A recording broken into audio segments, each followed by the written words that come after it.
सुरू करू मी सुरू करतो. अच्छा अरे तो आपला कुठे गुगल पर ते 20 मुद्दे दिले होते. 20 मुद्द्याचा संदीप तुला आता दिलं 20 मुद्दे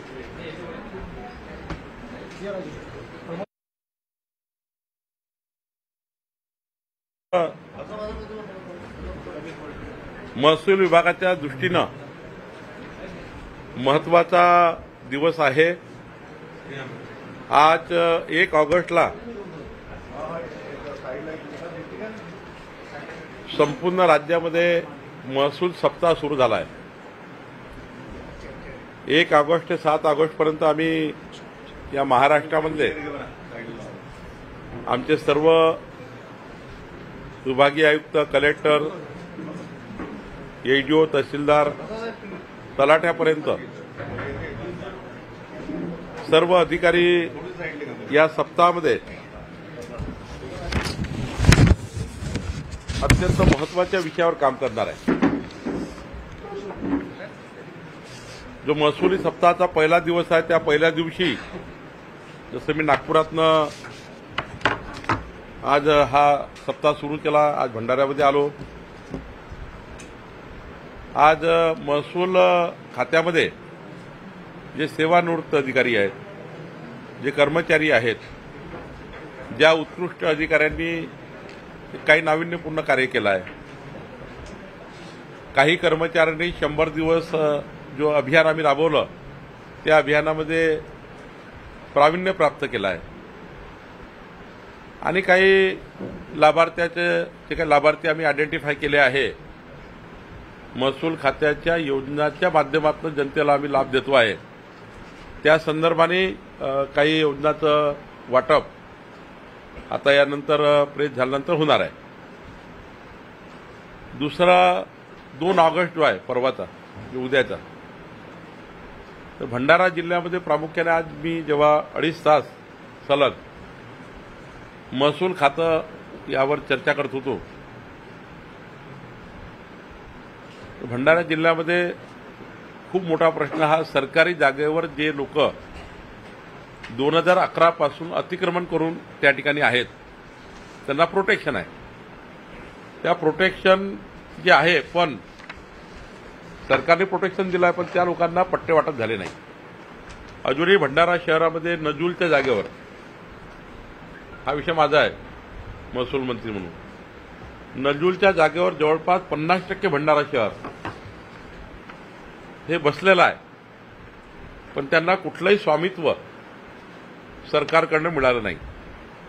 त्यांच्याकडे टॅक्स आहे, काही जुन्या पावत्या आहेत, त्या ठीक आहे, पण स्वामित्व म्हणजे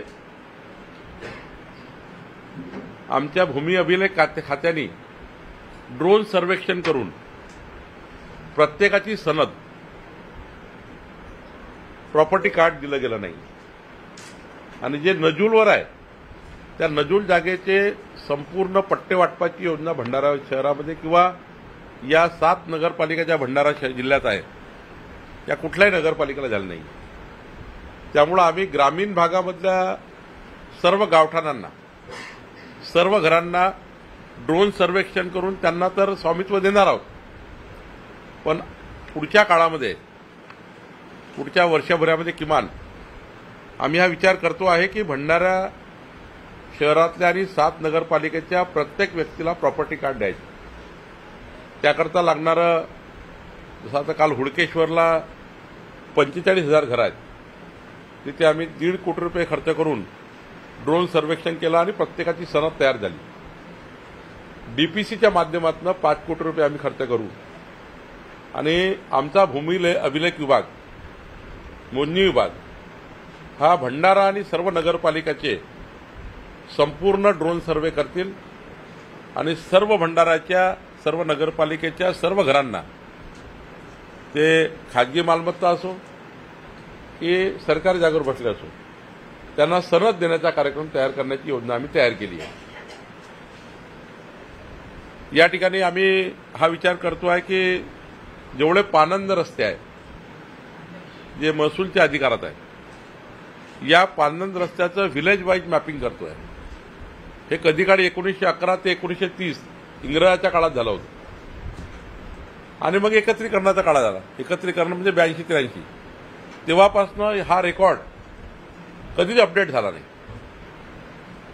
आम्ही हा विचार करतोय की आता प्रत्येक महसुली गावाच्या पांदण रस्ते हे मोजमाप करायचे. जेवढे डबल डॉटेड आहे, सिंगल डॉटेड आहे, काही मामलेदार कोर्टाने ऑर्डर केलेले आहे. म्हणजे सिंगल डॉटेड, डबल डॉटेड आणि मामलेदार कोर्ट म्हणजे तहसीलदार. 2 शेतकरी रस्ता नाही म्हणून 2 शेतकऱ्याचा रस्ता काढून दिला आणि तो 2 शेतकऱ्याचा रस्ता काढून दिल्यावर तो तहसीलदारने ऑर्डर पास करून तो रस्ता तयार केला. पण तो रस्ता सुद्धा आता तो रस्ता गव्हर्नमेंटचा आहे. तर त्याही रस्त्याचं मॅपिंग आम्ही करतोय आणि पुढच्या काळामध्ये या सर्व रस्त्याला क्रमांक देण्याचा विचार आम्ही करतोय. जसं VR, ODRला नंबर आहे, गाव रस्त्याला नंबर आहे, विलेज रोड आहे, ODR आहे, MDR आहे, स्टेट हायवे याला रोडचे नंबर्स आहे. तर आम्ही आता विचार करतोय की या राज्यातल्या प्रत्येक पांदण रस्त्याला, शिवपांदण रस्त्याला नंबर असला पाहिजे आणि त्या नंबर करता मग जे काही पांदण बांधकाम करण्याची योजना येईल ती योजनेवर, त्याच्यावर त्या योजनेवर पांदण रस्ते बांधकामाचा निर्णय होईल. तोपर्यंत मात्र आमचे तहसीलदार, आमचे मोजणीदार हे पांदण रस्त्याची हद्द आपल्या ताब्यात घेतील आणि दोन्ही बाजूला वृक्षा झाडाचं लागवड करतील. दुतर्फा झाडे लागवड. 10 कोटी वृक्ष लागवडीचा कार्यक्रम जो आहे, 10 कोटी वृक्ष लागवडमध्ये काय करायचं तर पांदण रस्त्याच्या जी मोजणी होईल त्याच्या बाजूला झाडं लावायचे. शेतकऱ्याचा दगड लावला तर तिथे तो दगड तोडून टाकतं आणि अतिक्रमण होतं, कारण दगड तोडला तर काही गुन्हा दाखल होत नाही. पण वृक्ष लावला आज कोणी आणि ते तोडाला 2 गुन्हे दाखल होतात. एक फॉरेस्टचा कायदा दाखल होतो, फॉरेस्ट गुन्हा दाखल करतं कंप्लेंट केल्यावर आणि पोलिसही गुन्हा दाखल करतात. त्यामुळे आता ठरवलं की या राज्यातल्या पुढच्या 3 वर्षामध्ये 100% पांदण रस्ते, शिवपांदणला दुतर्फा झाडे लावणे आणि बाउंड्री फिक्स करणे असाही कार्यक्रम आम्ही हातात घेतो आहे. आम्ही आता ठरवलं आहे की प्रत्येक मंडळ, महसुली मंडळामध्ये, प्रत्येक महसुली मंडळात एका तालुक्यात 10 मंडळ असतात, मंडळ अधिकारी. तर या किंवा काही 4 असतात, काही ठिकाणी 5 आहेत. प्रत्येक मंडळामध्ये केंद्र सरकारच्या, राज्य सरकारच्या सर्व योजना घरपोच मिळण्याकरता वर्षाचे 4 अभियान एका मंडळात. 4 मंडळ असतील तर 16 अभियान, 8 मंडळ असतील तर 832 अभियान. तर आम्ही छत्रपती शिवाजी महाराजस्व अभियान संपूर्ण राज्यभर करतोय. प्रत्येक मंडळामध्ये, तहसील कार्यालय लेवलला नाही, मंडळ लेवलला. आणि मंडळ लेवलला हे अभियान होईल. त्या गावातले सर्व लोक त्या मंडळात जमा होतील आणि आपल्याला त्या ठिकाणी जवळपास 6,500 किती हजार दाखले आपण दिले ना,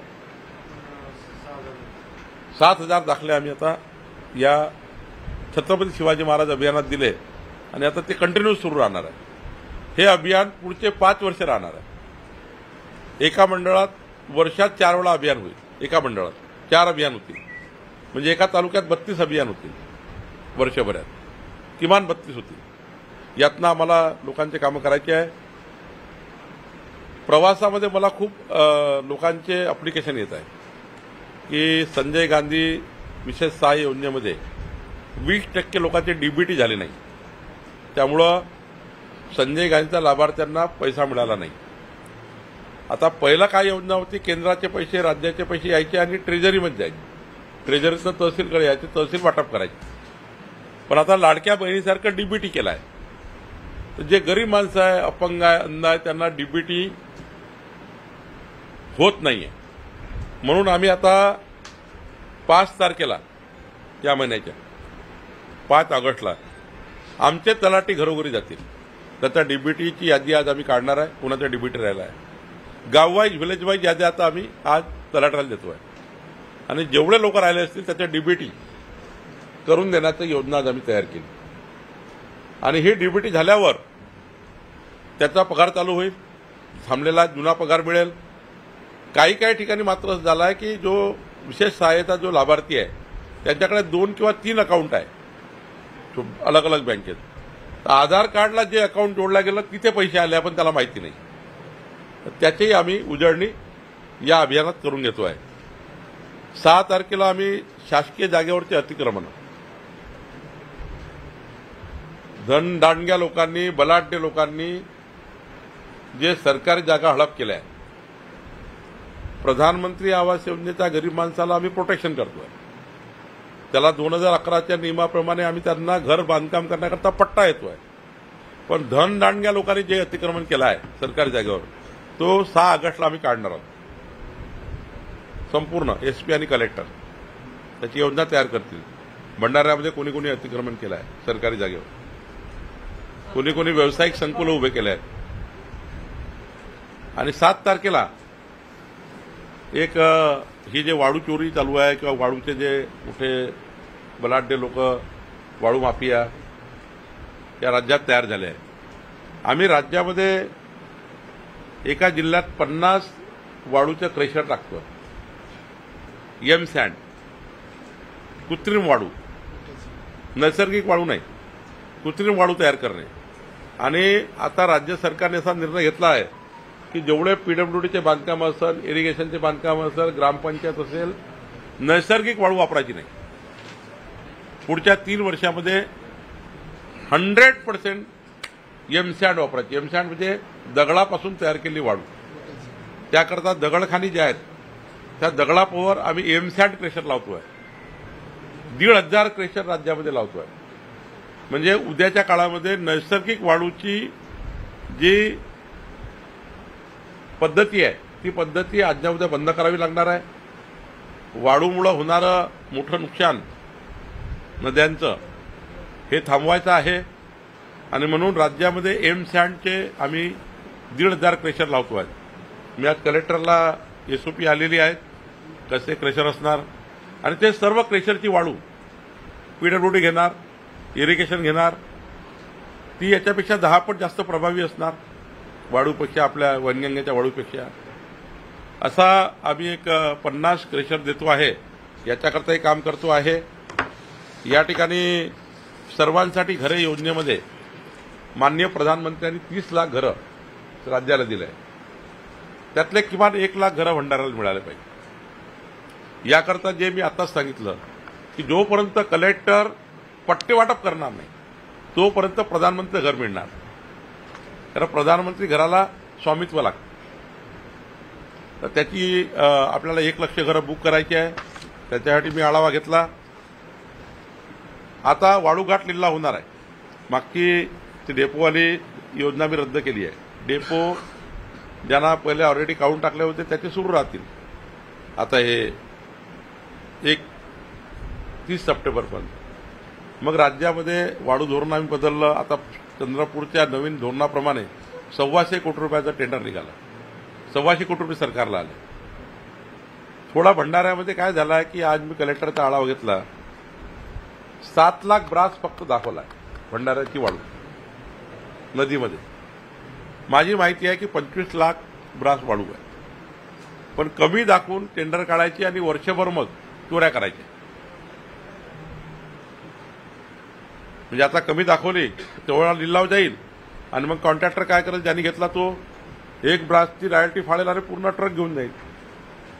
म्हणजे त्याला तर मोकळं रान झालं. म्हणून मी कलेक्टरला आज सूचना दिली आहे की MR सॅक करा, त्याचा सपोर्ट घ्या, गुगलचा सपोर्ट घ्या, GIDAचा सपोर्ट घ्या आणि ऍक्च्युअली किती वाळू आहे ते पहिले सर्व्हे करा आणि मग टेंडर काढा. 7 लाख ब्रास ही फार 32-33 घाट आपण लिलाव करणार आहोत आणि त्यातली 7 लाख ब्रास वाळू हे काही मला मान्यच नाही. मी कलेक्टर साहेबांना स्पष्ट सांगितलं की तुम्ही रिसर्व्हे करा आणि रिसर्व्हे करून मगच पर्यावरणाची NOC घ्या आणि मगच त्या ठिकाणी वाळू घाटाचे लिलाव करा. यावेळी वाळू घाटाच्या लिलावामध्ये कुठलीच बदमाशी होणार नाही. तर चंद्रपूरमध्ये कार्टेल आम्ही होऊ दिलं नाही. चंद्रपूरचा कधी लिलाव 50 कोटीच्या वर गेला नाही. पण यावर्षी तो 105 कोटीपर्यंत आपण नेला.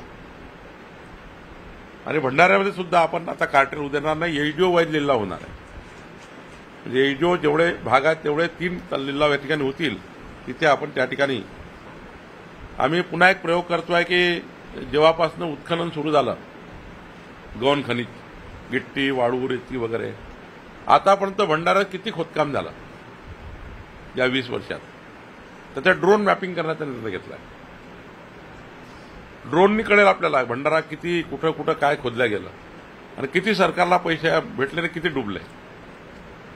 वाढूचा करता येणार नाही, कारण वाढू तर प्रत्येक वर्षी वाहून जाते, म्हणजे ती पावसाने वाढू येतं. पण आपल्याला गौण खनिज, मुरुम, रेती गिट्टी याचा ॲव्हरेज करता येईल, किती खोदकाम झालं आहे. त्याच्यासाठी आम्ही ड्रोन सर्वेक्षणाचा निर्णय हा घेतलेला आहे.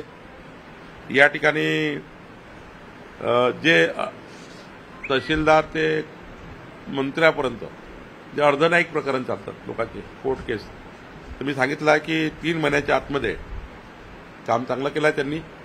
आमचे तहसीलदार, आमच्या ॲडिशनल कलेक्टरपर्यंत जे अधिकारी आहेत, 3 महिन्यामध्ये सर्व केसेस शून्य करते.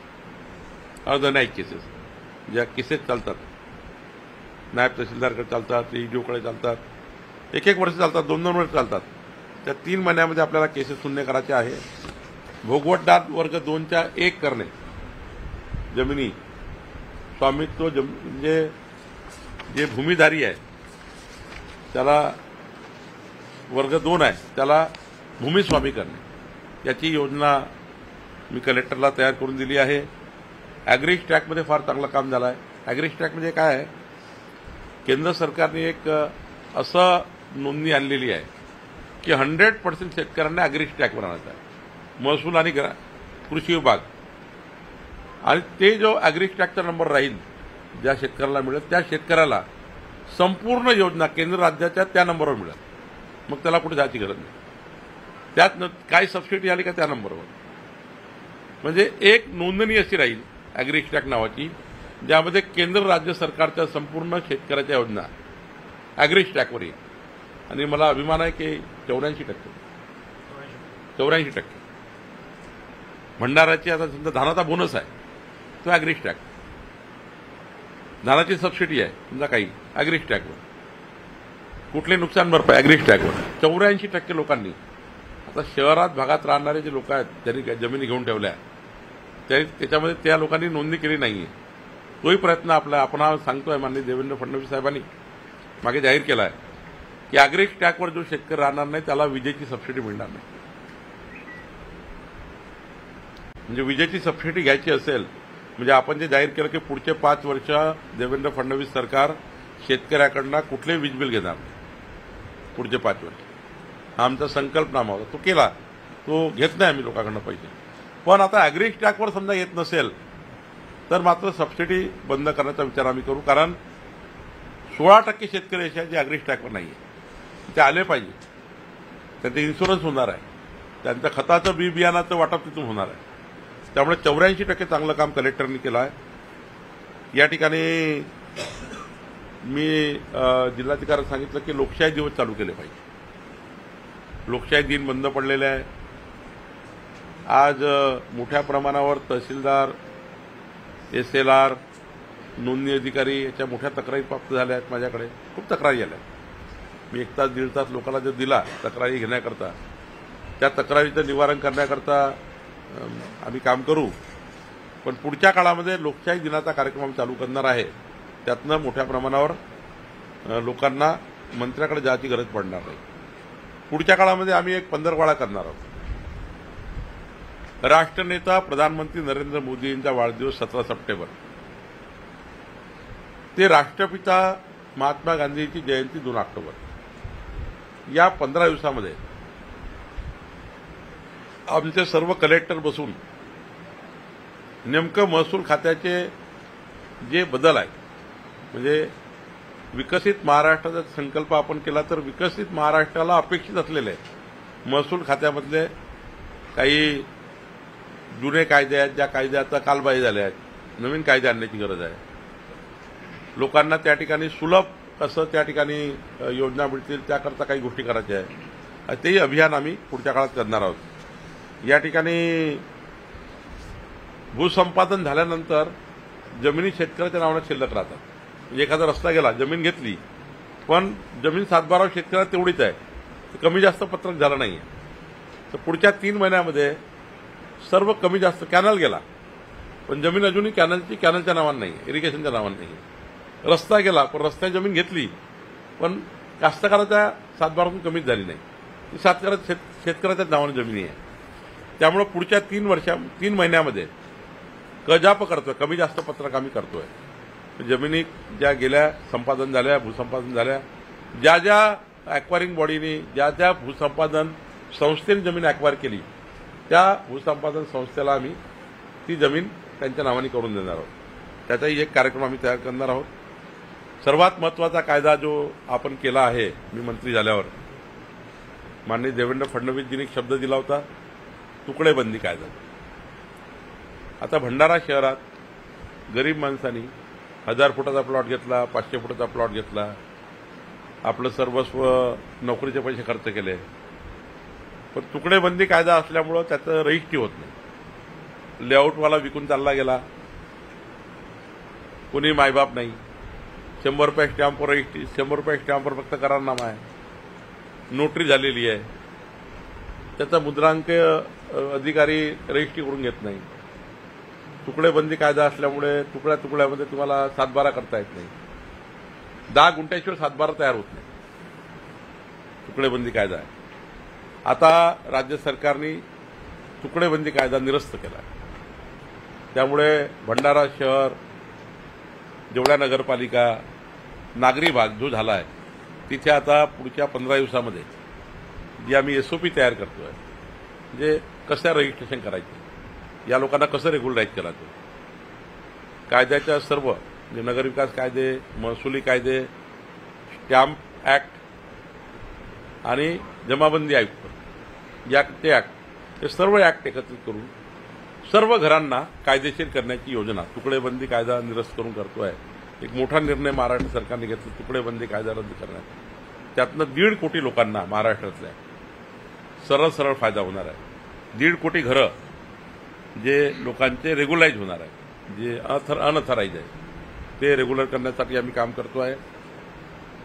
या ठिकाणी आम्ही विचार करतोय, केंद्र सरकारने जसं त्यांच्या कर्मचाऱ्यांना फ्रंटलाईन वर्करला केंद्राच्या फेस ॲप दिला आहे, म्हणजे हा जर मोबाईल आहे माझा तर माझा मोबाईलमध्ये एक फेस ॲप येईल, तो महसुली कर्मचारी करता तो राज्यातल्या सर्वच फ्रंटलाईन वर्करने घेतला पाहिजे।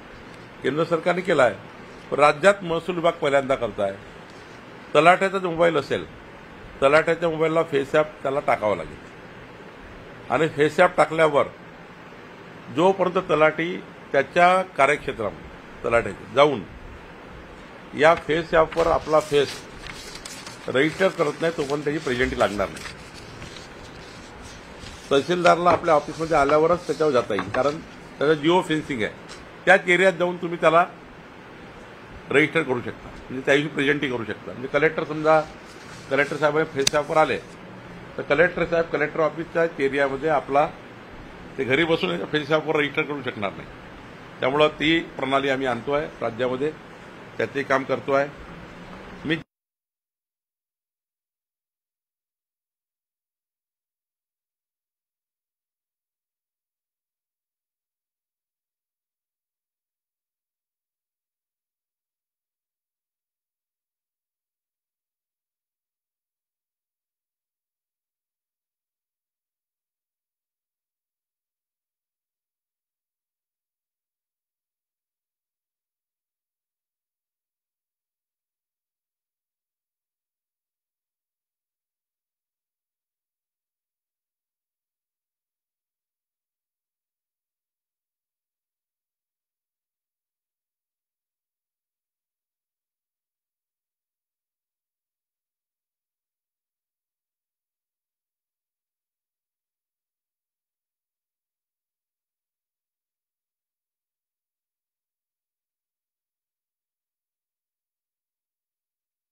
तुकडेबंदी कायद्यामध्ये एकच आहे की तुमचा जो तुकडा पडलाय त्याची रजिस्ट्री होत नाही आणि सातबारा होत नाही, कारण तो 10 गुंठ्याच्या खाली सातबारा करता येतो. त्यामुळे आता तुकडेबंदी कायदा निरस्त झाल्यामुळं तुम्हाला 600 फुटाचा सातबारा करता येईल, 1000 फुटाचा सातबारा करता येईल, सातबाराची नोंद करता येईल, सातबाऱ्यावर तुमचं नाव येतील आणि जे मूळ स्वामित्व आहे, रजिस्ट्री म्हणजे देवाणघेवाण आहे, त्या डॉक्युमेंटला तेवढा अर्थ नाही. MLRC कोडमध्ये सर्वात मोठा अर्थ कोणाला तर स्वामित्वाला आहे, म्हणजे जे रेव्हन्यू प्रशासन जो मालकी देत तुम्हाला ते सातबारा. आम्ही तर हा विचार करतोय पुढच्या काळामध्ये, त्याचं काम चालू झालं आहे की एका प्लॉटवर समजा एक बिल्डिंग बांधली गेली, तो प्लॉट तुमच्या नावाने आहे आणि या 10 लोकांनी तुमचं फ्लॅट घेतले, तर या सर्वांचा सातबारा झाला पाहिजे, व्हर्टिकल सातबारा, प्रत्येक फ्लॅटचा सातबारा. कृषी भूखंडासाठी निवासी करून त्यांनाच स्वामित्व दे. कृषीसाठीच केला आहे. ॲग्रिकल्चर लँडमध्ये नॉन ॲग्रिकल्चर डेव्हलपमेंट झालं म्हणून त्याला तुकडेबंदी कायदा लावून त्याला मग त्याचे सातबारे वेगळे करून दिले. ॲग्रिकल्चर आहे म्हणूनच 10 गुंठे आहे ना, 10 गुंठेच्या खाली तुम्हाला सातबारा वेगळा करता येते, रजिस्ट्री करता येते. तो निरस्त केल्यामुळं जे ॲग्रिकल्चर लँड आहे ती एनए होईल आणि एनए होऊन त्याचा सातबारा जेवढे तुकडे पडले त्या सर्व तुकड्याला लागू होईल.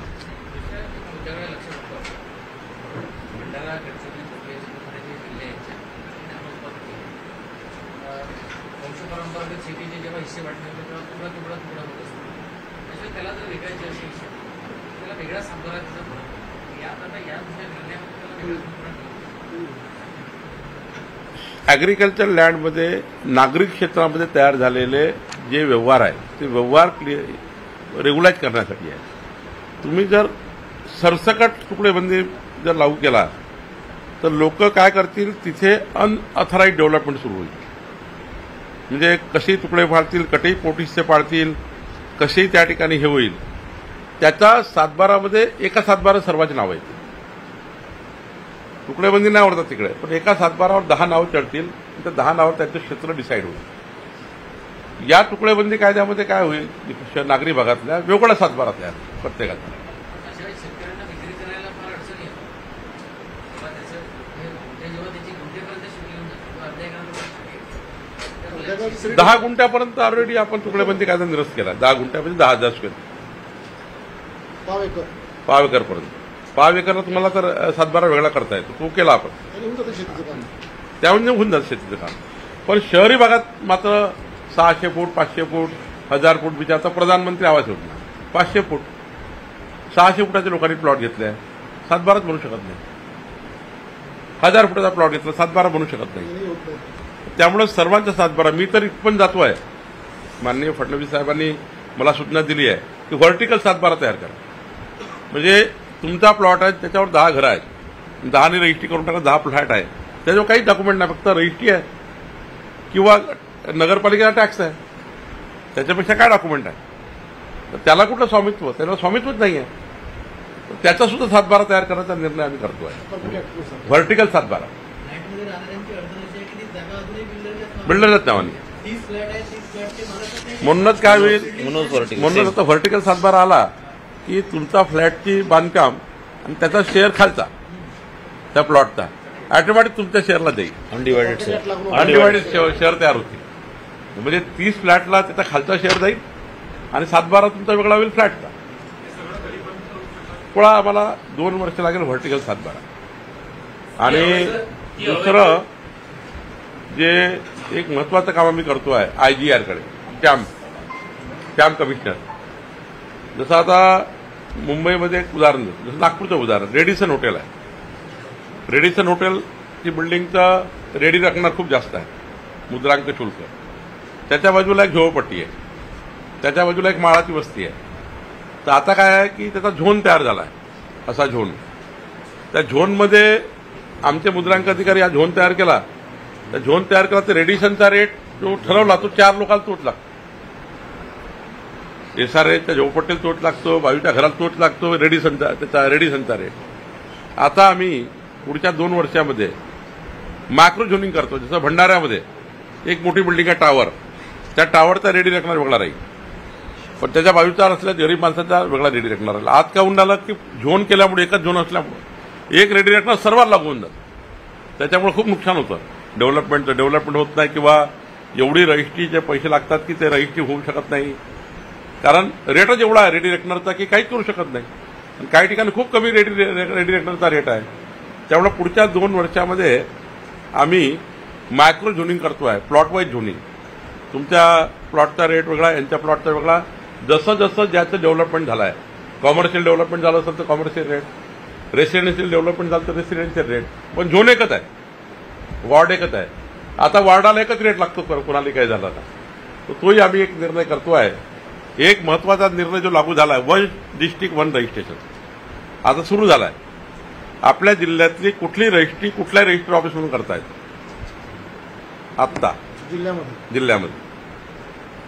आता भंडाऱ्याची तुमची कुठलंही जे कार्यालय आहे, कुठल्या ऑफिसमध्ये जाऊन कुठली रजिस्ट्री करू शकाल. पहिले काय होतं, इकडं तिकडं तिथंच जावं लागतं. म्हणजे तिथे म्हणजे असे होते का मला तोच अधिक, म्हणजे काही लोक जे ट्रान्सफरसाठी जायचं, मला हाच ऑफिस पाहिजे, मला तोच ऑफिस पाहिजे.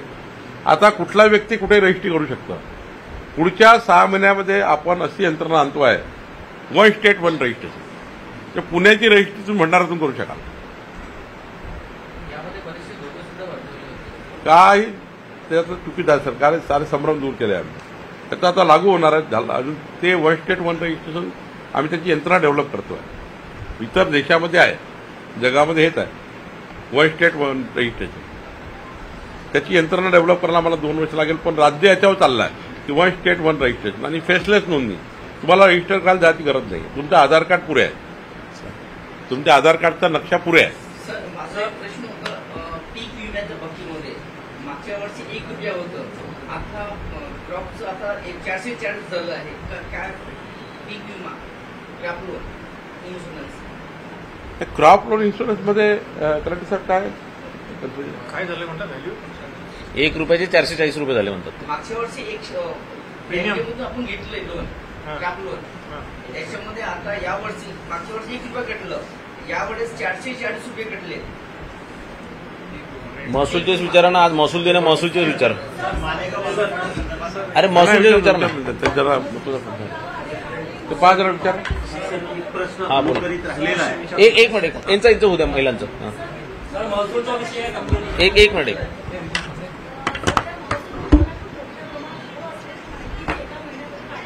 हो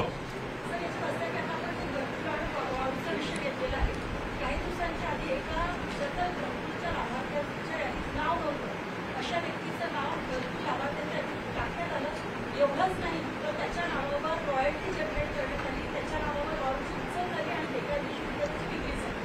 हे प्रकरण 2 महिने त्याची कुठली कारवाई केली नाही, पण कलेक्टर साहेबांनी 2 जणांवर गुन्हे दाखल केले.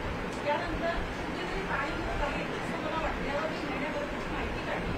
त्यात मला लक्षात आलं की जी पंचायत समितीची यादी लाभार्थ्यांची आणि महसूलमधली जी यादी, त्या दोन्ही याद्यांमध्ये तफावत आहे. जवळपास 25 ते 30 अशा व्यक्तींची नावं महसूलच्या यादीमध्ये आहेत, ज्यांना पंचायत समितीच्या घरकुल त्याच्यात नावच नाही आहे. त्यांच्या नावाने रॉयल्टी जनरेट झाली, त्यांच्या नावाने पाऊल उचल करण्यात आली आणि बहुतेक ते बेकायदेशीर विक्री करण्यात आली. अशा 25 ते 30 फक्त भंडारा तालुक्यातले सर, अजून जिल्ह्यातले बाकी 6 तालुक्यातले आपण जर काढले तर तो आकडा आणखी मोठा असेल. अशा अधिकाऱ्यांवर किंवा कर्मचाऱ्यांवर आपण काय करतो. आता असं आहे की आपल्याकडे 32,000 घरकुल आहेत. सर हे प्रकरण होतं सर, 32,000 घराची यादी सीओनी कलेक्टरला दिली आणि कलेक्टरचं आम्ही जो 30/4ला निर्णय घेतला आहे, जो आम्ही घरकुलाला देण्याचा निर्णय घेतला, कलेक्टरनी फक्त त्या यादीवर काय करायचं की 5 ब्रास रॉयल्टी जनरेट करून त्या घरकुल मालकाला द्यायची, त्यांनी ते वाढवू उचलायची. आमचं काम एवढंच आहे की बीडीओनी दिलेल्या यादीला फायनल अंतिम समजून 5 ब्रास जनरेट करून देणे आणि त्याची रॉयल्टी फ्रॉड गेला होता. बोगस माणसाचं नाव दुसऱ्याने ओटीपी जनरेट झाला फ्रॉड करून, त्याच्याने झालं सर. त्या कर्मचाऱ्यावरही कारवाई केली आम्ही देऊन दे ना, आणि त्या व्यक्तीवर पण केली. देऊन दे ना. लोक असे तुम्हाला वाटतं की जिल्ह्यामध्ये SPचा बोलवा ना. असावे? एक तक्रार करायची. बोला ना. तर काही तक्रारी आल्या. तक्रार व्हॉट्सअप लिहून द्या. गंभीर विषय आहे. भंडारा जिल्हा महसूल प्रशासनामध्ये बोगस अपंग प्रमाणपत्राचा उपयोग करून इलेक्टिव्ह झालं आणि संस्थेमध्ये सामावून घेण्याचा प्रकार अनेक वर्षांपासून सुरू होता. त्या संदर्भात मागील 2 वर्षापासून मी तक्रार केलेली राज्याच्या मुख्य सचिवांना. 2 वर्षापासून मी वारंवार पाठपुरावा करणाऱ्या भंडारा जिल्हा प्रशासनामध्ये त्या 25 कर्मचाऱ्यांची पुनर्तपासणी वैद्यकीय पुनर्तपासणी करण्याची मागणी केली होती नागपूर वैद्यकीय, परंतु जिल्हा प्रशासनाने भंडारा जिल्हा रुग्णालयाकडे वळवून भंडारा जिल्हा रुग्णालयामार्फतच ती तपासणी केली. तुमचं म्हणणं आहे 25 लोकांना बोगस प्रमाणपत्र नोकरी मिळाली. प्रमोशनसाठी वापरण्यात आले. प्रमोशन की नोकरी करता? प्रमोशनसाठी. आता 25ची चौकशी चालू आहे आपली. 20चे अहवाल आले सीएस कडनं ऑनलाईन बरोबर. त्यात काय म्हटलं आहे? त्यात 2 प्रमाणपत्र 40% पेक्षा कमीचे निघाले. एक पदोन्नतीला वापरलं गेलं आणि एक नेमणुकीला वापरलं गेलं. नेमणुकीवाल्यांना नोटीस देण्याची प्रक्रिया चालू केली. पण तुम्ही जे काही रिपोर्ट आला त्यांना रायटिंगमध्ये कळून द्या ना. आणि पण आता त्यांचं म्हणणं आहे सर इतर प्रमाणपत्र चेक करा. तुम्ही सीएसला बोलून सगळेच चेक करा सर. सर्व पुन्हा एकदा रिव्हेरीफाय करून द्या. सगळेच चेक करा असं आहे ना. भांड्याचं चेक करा. दुसऱ्या जिल्ह्यात करा किंवा आणि सर चक्क एक उदाहरण माझ्याकडे प्रूफ आहे, एव्हिडन्स आहे माझ्याकडे. एक प्रकरण असं आहे की अपघाती अपंगत्व झाले, पायाने अपंग फ्रॅक्चर झाले होते, त्यांचे ऑपरेशन झालं. तात्पुरत्या स्वरूपाचे ते अपंग झाले होते. 2 वर्षानंतर ते पुन्हा व्यवस्थित झाले. त्यांनी तात्पुरत्या प्रयोगामध्ये तो प्रमाणपत्र उपलब्ध केला आणि नोकरीमध्ये सामावून घेतलं, प्रमोशन घेतलं. एक उमेदवार असंच आहे आणि आज ते अपंग दाखवत आहे. 42% त्यांची यादीमध्ये नाव येतात. ठीक आहे, घेऊ केलं नाही याच्यात कारवाई. सांग. एक समिती गठीत करा सर. त्यामध्ये माझी मागणी आहे. तुम्ही सीएस आणि कलेक्टर समिती तयार करून ऐका ना. सीएस आणि कलेक्टर, मेडिकल ऑफिसर, मेडिकल आणि मेओ या चौघाची समिती तयार केली. नागपूर वैद्यकीय बोर्डामार्फत ती तपासणी बोला लवकर. पूर्ण 21 लोकांची नागपूर वैद्यकीय बोर्डामार्फत साहेब हे घे ना. हा प्रश्न घेऊ. हा सांग. सर, जी अवैध रेतू वाहतूक आहे ती खरी कर्म अधिकारी काहीच करण्यात, पोलीस डिपार्टमेंट हा नेहमी वाहतूक खरी कर्म आणि जिल्हाधिकारी काहीच करत नाही. म्हणजे याच्यात एक गोष्ट खरी आहे की मी नरूल हसन आपले एसपी यांचं मनापासून अभिनंदन करतो की त्यांनी मी मंत्री झाल्यावर प्रचंड मोठ्या प्रमाणावर कारवाया आमच्या एसपीनी केल्या. पण आता त्याच्यावरनं आम्ही शासनाने एक निर्णय केला. म्हणजे नरूल हसननी जे उदाहरणं तयार केले भंडाऱ्यामध्ये, त्यावर शासनाने असा निर्णय केला की आता वाळू माफीवर कधी पोलीस कारवाई करायची तर महसूल कारवाई करायची नाही, महसूलने केली तर पोलीस कारवाई करायची नाही. आता दोन्ही विभाग, म्हणजे आता समजा एसपीने गौण खनिज पकडलं तर दंड महसूल लावेल, एसपी आपली फौजदारी कारवाई करेल. समजा महसूलने पकडली तर महसूल पहिले पोलिसांना कळवेल. दोन्ही कारवाया सरकारने आता शासन निर्णय केला. आता दोन्ही कारवाया सुरू झालेल्या आहेत. म्हणजे याच्यामध्ये दुसरं आता एक परिवहन विभाग घेऊन निर्णय करताय. परिवहन विभाग आता प्रताप सरनाईकजीचं माझं बोलणं झालं. एखादा वाळूचा ट्रक 3दा पकडला गेला एकाच नंबरचा तर त्याचा परवाना परमनंट रद्द होणार आहे. परवानाच परमनंट रद्द करण्याचा निर्णय शासन करत आहे. त्याचाही जीआर लवकरच येत आहे. पण आता हा जीआर आला की दोघांनी कारवाई करायची, संयुक्त कारवाई करायची. नाही झाला, शासन निर्णय घेऊन आलो मी जीआर आला. त्यामुळे आता नरूल हसनजीने पकडा तो कलेक्टर को पहिली कारवाई, महसूलचा दंड आणि यांचा फौजदारी गुन्हा. यांनी पकडला तर फौजदारी गुन्हा आणि महसूल कारवाई दोन्ही कारवाया होतील. आणि तिसरी कारवाई आता परिवहनची होणार आहे. 3 वेळा पकडला गेला, 1 महिना सस्पेंड पहिल्यांदा पकडलं तर, दुसऱ्यांदा पकडलं तर 2-3 महिन्याकरता सस्पेंड, आणि तिसऱ्यांदा पकडला गेला तर परमनंट सस्पेंड. की जसं आता इथून एलटीके ट्रक झाला तर त्यात नवीन ट्रक असतात आणि त्यांच्यावर नंबरही नसतात आणि हे इथून ठीक आहे आपण आपल्या जिल्ह्यात, पण हे नागपूरपर्यंत पोहोचतात त्याचे. नागपूरला हे इन्स्पेक्शन नाही येतात की इथून सरसकट जायला अशी मोठी मोबाईल. कसं आहे की आता 2 गोष्टी आहे. जर वाळूला तुम्ही जास्त दाबून ठेवाल तर या ब्लॅक मार्केटिंगमध्ये लोकांचा जीव जातो. वाळू तर लागणार, रेट वाढणार. इतके रेट 80,000 रुपये ट्रक, 90,000 रुपये ट्रक, 1,00,000 रुपये ट्रक. म्हणून आपण काय करतो, इतर राज्याला 0 रॉयल्टी देतो. आता हे जे मधलं धोरण आलं होतं डेपोचं, त्या धोरणाने थोडं आम्ही मागे गेलो. पण मी तुम्हाला दाव्याने सांगतो, आता हे जे 3 धोरण आम्ही आणले आहे, 8-4, 30-4 आणि आता एमसँड, या तिन्ही धोरणांनी 3 वर्ष किमान आम्हाला असं वाटतं 3 वर्षांनी तुम्हाला असे दिवस महाराष्ट्र येतील. मी लिहून ठेवा, भंडाऱ्यातून चाललोय. वर्षी तुम्ही एक दोन जे प्रयत्न केले पुढच्या 3 वर्षामध्ये रेतीला कोणी विचारणार नाही असे दिवस महाराष्ट्रामध्ये येतील, जेव्हा आमचे 1,500 क्रेशर सुरू होतील एमसँडचे. एमसँड म्हणजे ही फाईन सँड आहे. एमसँड म्हणजे ही कोकणपासून मुंबईपर्यंत तर काही वाळूघाट नाहीत आहे, नद्या नाहीत आहे. आपला विदर्भातच हा तमाशा खूप आहे, थोडा उत्तर महाराष्ट्रामध्ये आहे, थोडा मराठवाड्यात आहे. पण मेन तुम्ही जेव्हा कृत्रिम वाळू तयार कराल आणि ती हाय क्वालिटीची तयार कराल, 1,500 लोकांना क्रेशर देणार, त्यावेळी तुम्ही मार्केटमध्ये एकदम यांची व्हॅल्यू कमी होणार. थोडा 3 वर्षाचा काळ लागेल, पण तुम्हाला सांगतो मी, हा कार्टेलच बंद होऊन जाईल वाळूचा. संसदीय अधिवेशनामध्ये आपण वाळू संदर्भामध्ये एक निर्णय जाहीर केलेला होता. त्या ठिकाणी एन्व्हायरमेंटची याची एनओसीची गरज नाही अशा काही घाटांचं. हो, ज्या घाटांना एन्व्हायरमेंटची परवानगी आहे 5 एकरच्या वरचे घाट, त्यांना आम्ही लिलाव करणार आणि त्यातले 10% वाळू हे स्थानिक बांधकामं आणि स्थानिक घरकुलाकरता राखीव ठेवणार. समजा तुम्ही लिलाव घेतला एखादा, त्यातले 10% वाळू आमच्याकरता असणार आहे. पण ज्या ठिकाणी ईसीची गरज नाही, 5 एकरच्या आतमध्ये, ते वाळू घाटं 3 कामाकरता राखीव ठेवले आहे. एक, घरकुलांना 100% वाळू देणे. स्थानिक बांधकाम म्हणजे एखाद्या प्रायव्हेट घर असेल, त्यांनी तहसीलदारकडे 600 रुपये ब्रासचे पैसे भरायचे, ती रॉयल्टी घ्यायची आणि तिथून ते वाळू घेऊन जायची. आणि स्थानिक बांधकामं, नगरपालिका आहे, ग्रामपंचायती आहे, त्यांना जेवढी वाळू लागतं ती ईसी नसलेल्या घाटावरनं घेऊन जायची पैसे भरून तहसीलदारकडे. तहसीलदारला अधिकार दिले वाळूची रॉयल्टी देण्याची. 30-4 एकदम क्लिअर आहे. म्हणजे 30-4चा जो नियम आहे तो स्थानिक वापराकरता आहे आणि 8-4चा वाळू धोरण हा टेंडर करता आहे, लिलावा करता आहे. 2 धोरण आहे.